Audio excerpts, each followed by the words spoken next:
हम ममता झा समस्त मिथिलावासी गोर लागै छी। भगवती गीत गाबे जा रहल छी। जय गीतक रचना आदरणीय मणिकांत झा जी केने छथिन। जय मिथिला, जय मैथिली, जय माँ जानकी।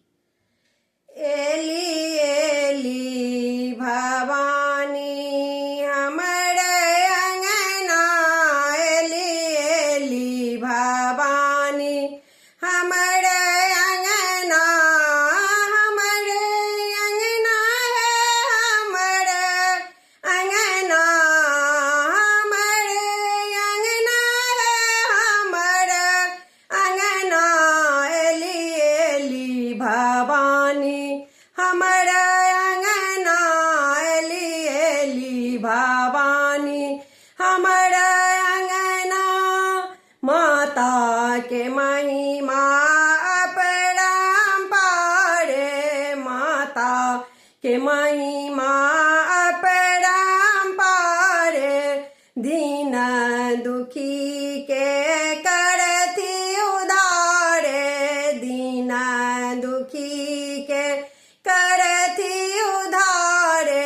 बहुत के देखल पुरैत कामना, बहुत के देखल पुरैत कामना, एली एली भवानी हमर अंगना, एली एली भवानी हमर अंगना।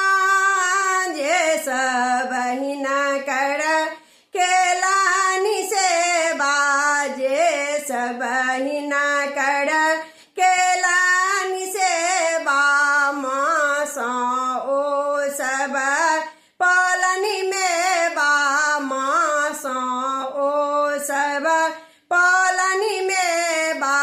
जानी रहल से सगर जगना, जानी रहल से सगर जगना, एली एली भवानी हमर अंगना, एली एली भवानी हमर अंगना।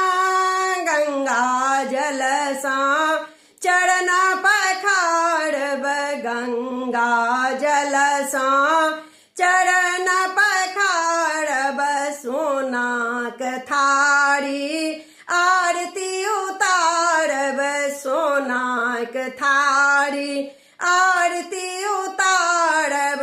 मणिकांतक गीतक बोल सुनना, मणिकांतक गीतक बोल सुनना, एली एली भवानी हमर अंगना, एली एली भवानी हमर अंगना।